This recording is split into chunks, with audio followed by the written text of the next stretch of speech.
أعوذ بالله من الشيطان الرجيم بسم الله الرحمن الرحيم واتل عليهم نبأ الذي آتيناه آياتنا فانسلخ منها فأتبعه الشيطان فكان من الغاوين ولو شئنا لرفعناه بها ولكنه أخلد إلى الأرض واتبع هواه فمثله كمثل الكلب إن تحمل عليه يلهث أو تتركه يلهث ذلك مثل القوم الذين كذبوا بآياتنا فاقصص القصص لعلهم يتفكرون ساء مثلا القوم الذين كذبوا بآياتنا وأنفسهم كانوا يظلمون من يهد الله فهو المهتدي ومن يضلل فأولئك هم الخاسرون صدق الله العظيم رب اشرح لي صدري ويسر لي أمري واحلل عقدة من لساني يفقه قولي رب زدني علما سبحانك لا علم لنا إلا ما علمتنا إنك أنت العليم الحكيم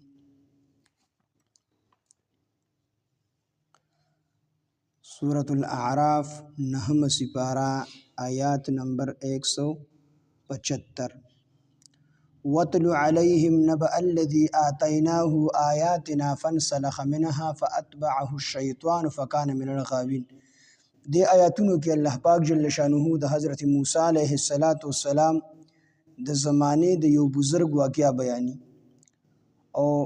मुफस्सिरीन द हग़ नूम बलअम इब्न बाऊर लिखले दे। دا ډیر رسیدل سړیو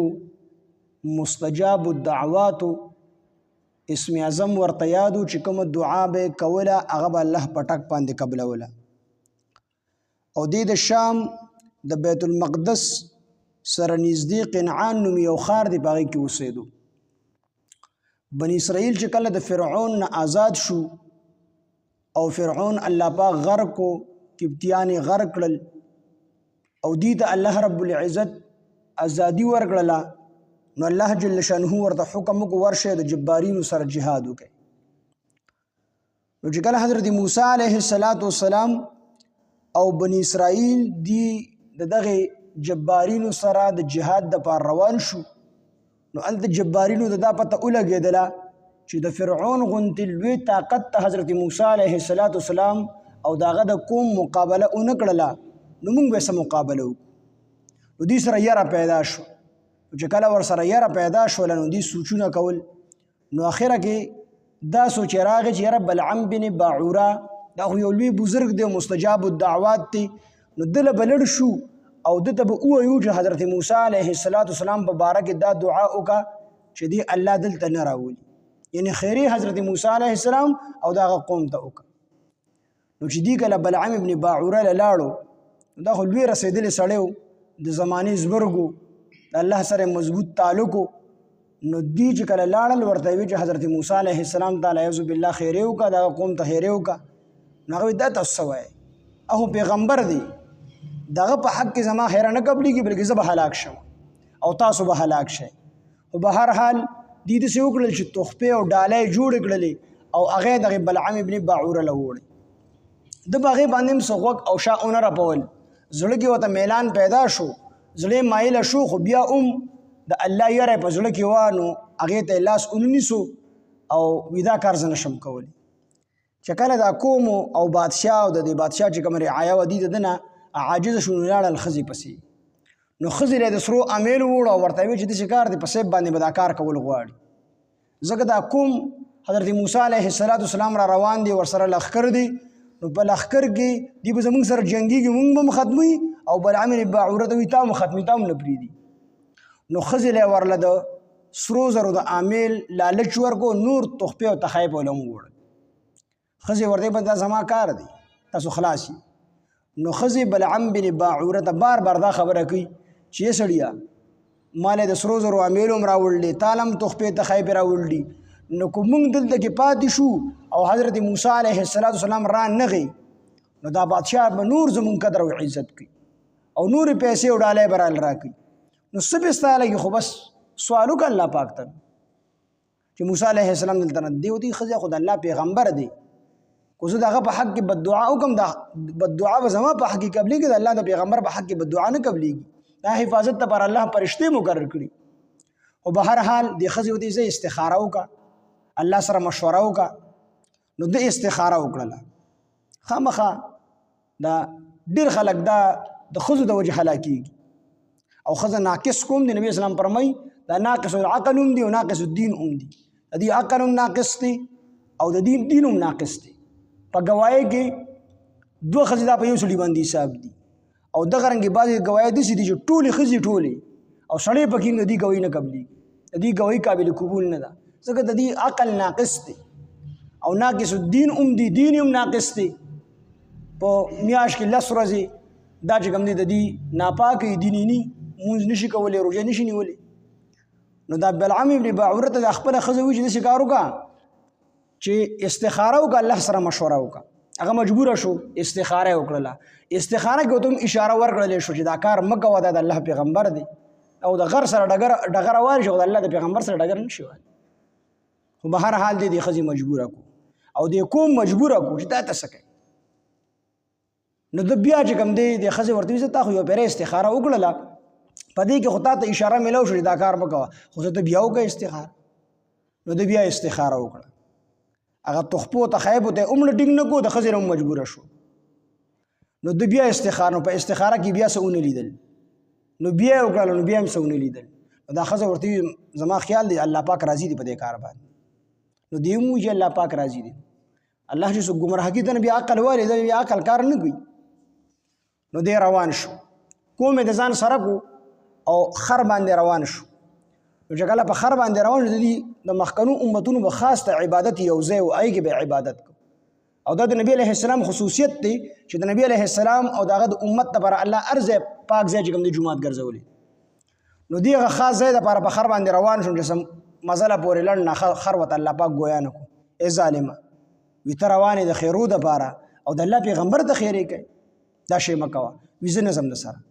دا خر ورته وي زه د سره نه ځمه دی هلته کې خر یې پرېښودو په کار و چې دک هلته هم توبه ایستې وي چې الله پاکه دا مې ګناه کړې ده خر دې راته ګویا نه کړو د دې نه لوی اشاره نو رسي چې دا کار غلط دی او الله نه هم پوه شو نو بیا به الله معاف کړي الله غفور رحیم دی نو د خر پرېښودو کسانو ته یې راځئ راپسې نو خر پاتې شو دی پیاده هغه ځای ته ورسېدو دی چې څنګه هغه ځای ته ور ورسېدو خپل د عبادت هغه ځای ته نو هلته کې دی وی یا الله پاکه جبارین تباه کړي یا الله بلعم بن باعوره تباه کړي یا الله د جبارینو بادشاه تباه کړي ایو دی د الله بنده یې پیر صاحب ته خو موږ راوستې وي د موسی علیه السلام د قوم د خیرو دپاره ته خو موږ ته خیرې کوې ته خو ځان ته خیرې کوې ته خو خپل قوم ته خیرې کوې دی وي زما ژبه په خپل اختیار کې نه ده قرآن کې الله فرمایي د ده ژبه د سپي په شان د راووته په دې سینه باندې پرېوته نو دې چې کله پوه شو چې زه خو الله هلاک کړم نو دې قوم ته وایي چې الله ستاسو د وجې نه خو زما دنیا هم تباه شول آخرت هم تباه شو خو اوس ته یو چل ښیم چل دا دی چې کله د حضرت موسی علیه السلام قوم راشي که نه دی راشي د جینکۍ به ورته سنبالې کوي دی به ورته بې پردې کوي او سنبالې به یې کوي او دوی له به د معمولي سامان ورکوي د خرڅولو دپاره چې دوی به د بني اسرائیلو باندې سامان خرڅي خو د دې مقصد به سامان خرڅول نه وي خو بني اسرائیلي کې یو کس هم دوی ته په غلط نظر باندې وکتل نو دوی ورته ممانعت نه کوي دوی منع کوي نه کو هغه بدکاري وشوله نو کو دی کې یو کس کې هم بدکاري وشوه د دې نه د الله مدد بیا کټ دی بیا پې ورځئ بیا د مولو د ګزر په شان د قتله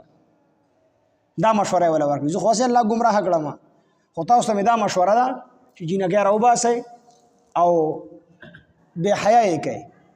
او بني اسرائیل چې دي ډېر مودې شوي د کورونو نه راوتي دي بیبیانو ته نه دي ورغلي نو تاسو به سامان خرڅوئ خو هغوی تاسو ته څه اشاره کوي نو په هغې به بد نه پهی به خفه کېږئ نه مزې ښځو ته پول اجازت ورکړو چې تاسو هر څه کولی شئ بني اسرائیلو سره جینکۍ راووتلې او چې کله جینکۍ راووتلې او موسی علیه السلام او د هغه د قوم بني اسرائیل دا لاړو او جینکو دک شان معمولي سامان چې کوم دی راغستی او یې خرڅو په دې کې صرف یو بني اسرائیلي هغه چې کوم دی یو جینۍ راوستله حضرت موسی علیه السلام ته وی ته به دا هم ووایې که نه چې دا زما دپاره حلاله نه ده هغې بلکل چې دا ستا دپاره حلاله نه ده هغه یې راونیسله د هغې سره یې بدکاري وکړله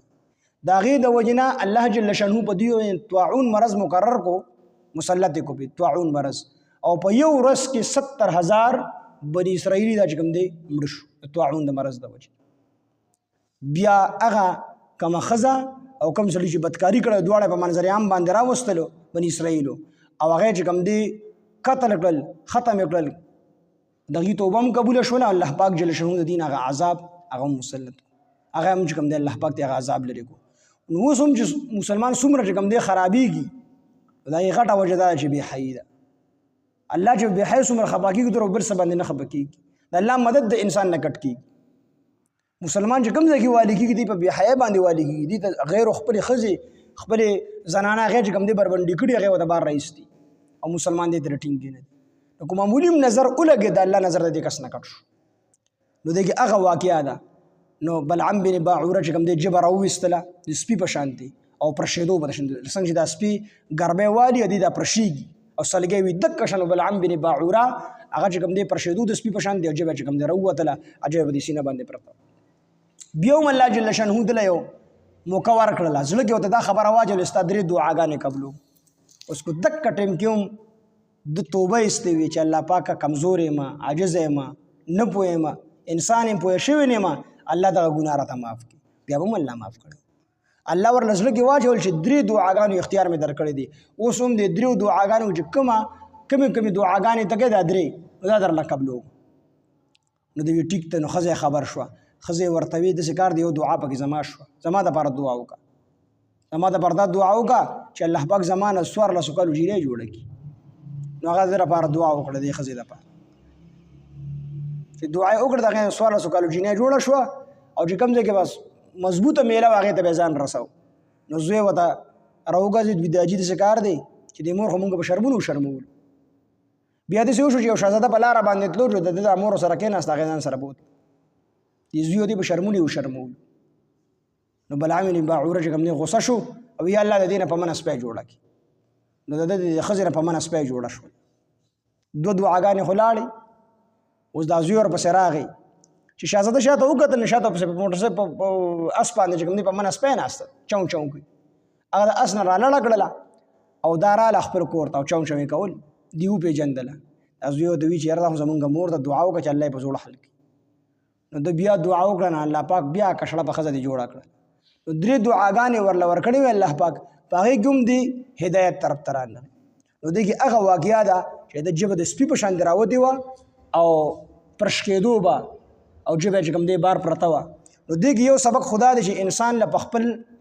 عبادت باندې په خپلې بزرګۍ باندې په خپل علم باندې په دې باندې ناز نه دی پکار چې څومره لوی بزرګ هغه ګمراه شو نو موږ پکې د کوم باغ مولی او دویم سبق په دې کې دا دی چې کوم فسادیان خلک وي ناکاره خلک وي د هغې سره تعلق نه دی پکار د هغې نه تحفې او تخایب نه دی اخیستل پکار او بله دا چې د فحاشۍ نه چې کوم دی خپل ځان انسان وساتي ځکه چې که یو سړی وایي چې دا پلان زما د ګاونډي فحاشي کوي زه یې نه منع کوم زما بې څه نو د دغه یو سړي د یوې ښځې د وجې نه په ټول قوم باندې الله عذاب راوست نو دا اشارې دي پکې نو الله فرمایي وَاتْلُ عَلَيْهِمْ تلاوت کا بدوی باندې نبأ الذي خبر ده کسانو آتیناه چې مونږ ورکړو هغه ته آیاتنا خپل آیاتونه یعنی د خپل کتاب علم مې ورته ورکړو فانسلخ پس اوتو دی منها د دې آیاتونو نه فانسلخ د دې آیاتونو فانسلخ د اصل کې وتلو دی ویلی شي سروي سړی سرمن وباسي دي ویلی شي یا دا مار چې پټ د دې مار نه اوزي مار ته لړ شي پټې پاتې شي دک شان د نه دا علم دا تقوا دا بزرګي چې کوم دی پاتې شو دی دا غینه اوتو فانسلخ پس دی اوتو منها د هغې نه د بزرګۍ او د تقوا نه فاتبعه الشیطان پس ورپسې شو به د پسې شیطان فکان من الغاوین پس شو دی د ګمراهانو نه ولو شئنا کو چې مونږ غوښتلې لرفعناه نو مونږ به خامخه اوچت کړی و د لره د مرتبه مو اوچته کړې وه بها د دې آیاتونو په سبب باندې کو الله یې مونږ غوښتلې د دې مرتبه مونږ نور هم اوچته کړې وه د دغې آیاتونو په سبب باندې ولکنه لیکن هغه اخلد ښکته شو الی الارض ځمکې ته کته راکوز شو زمکې ته کته شو دنیا یې اسره کړله نو مرتبه به بره باندې لا نه له بلکې ښکته راله مرتبه یې ولکنه لیکن ها اخلد ښکته شوه مرتبه د دو الی الارض زمکې ته دنیا یې اسره کړله واتبع او د تابعداري وکړه هواه د خپلو خواهشاتو فمثله پس مثال د کمثل الکلب په شان د سپي شو پس د دې شو لکه سپي ان تحمل کو چېرې ته بار کوي علیه په هغه باندې یلهث نو غپیږي او سلګی وهي او تترکه یا ته پرېږدې د لره یلهث نو پرشیږي او سلګی وهي سپي په شان دي څنګه چې د سپي له ګرمي شوی دی دا چل کوي او ژبه چې کوم دی راوتي دکه شان د بلعم بن باعوره سره دغه چل شي ذالک دا پدې وجه ذالک دا مثل القوم الذين مثال د هاي قوم کذبوا چغي دروغ غنلیو بیا آیاتنا زمون آیاتنا فقصص پس بیان کړه ورته القصص قصه لعلهم يتفکرون د پاره دی چې دوی فکر وکي سا ډېر بد دی مثل قوم مثلا القوم بد مثال د هاي قوم الذين هاكسان كذبوا چې دروغ وګڼل بآياتنا زمون آیاتنا وانفسهم وكانوا ودوي بآياتنا وانفسهم بخپل ځانونو باندې كانوا ودوي يظلمون چې دوی ظلم کو من يهد الله پس چا د هدایت وکي الله تعالی فهو المهتدي نو دی لار مندون کې دی ومن يضلل او سوچ گمراه کی الله تعالی فاولئک هم الخاسرون دا خلق تاوانیان دي وَاتْلُ عَلَيْهِمْ تلاوت کب دوی باندې نبأ الذي خبر دها کسانو آتینا خبر دها کس آتیناه چې موږ ورکړو هغه ته آیاتنا خپل آیاتنا فانسلخ بزدی اوت منها ده غینا فاتبعه پسې شو په دبسې الشیطان شیطان فکان من الغاوین پس شو دی د گمراهانو ولو شئنا گجرمون غوښتلې لرفعناه نو خامخا به مونږ اوچت کړو درجه ددو بها په سبب د دې آیاتونو ولکنه لیکن هغه اخلد ښکته شو الی الارض ځمکې ته واتبع او د تابعداري وکړه هواه د خپلو خواهشاتو فمثله پس مثال ددو کمثل الکلب په شان د سپي شو وان تحمل کچر تبار کوي علیه بد باندې یلهث نو دی غبیږي او سلګي وهي وان تترکه کچر تبرک دی دلارانو یلهث بیا هم پرشیږي او سلګي وهي کتب سیس بار کوي نو دی سلګي وي بوج پیا چې او بوج پنا چې نو سلګي وي ذالک مثل القوم الذين دا مثال د هاي قوم دی کذبوا چې دروغ غنلیو بیا آیاتنا زمون آیاتنا فقصص پس ته بیان کړه ورته القصص هغه کیسه لعلهم يتفکرون د پاره دی چې دوی فکر وکړي ساء مثلا القوم بد مثال د هاي قوم الذين هاكسان كذبوا چې دروغ وګڼل بآياتنا زمون آیاتنا وانفسهم او دوی په خپل ځانونو باندې كانوا دوی يظلمون چې ظلم کولو من يهد الله چاته چې هدایت وکړي الله تعالی فهو المهتدي نو هغه لار مندون کې دی ومن يضلل او څوک چې گمراه کړي الله تعالی فاولئک هم الخاسرون دا خلق تاوانیان دي سبحان الله بحمده سبحانك اللهم بحمدك نشهد ان لا اله الا انت نستغفرك ونتوب اليك سبحان ربك رب العزة عما يصفون وسلام على المرسلين والحمد لله رب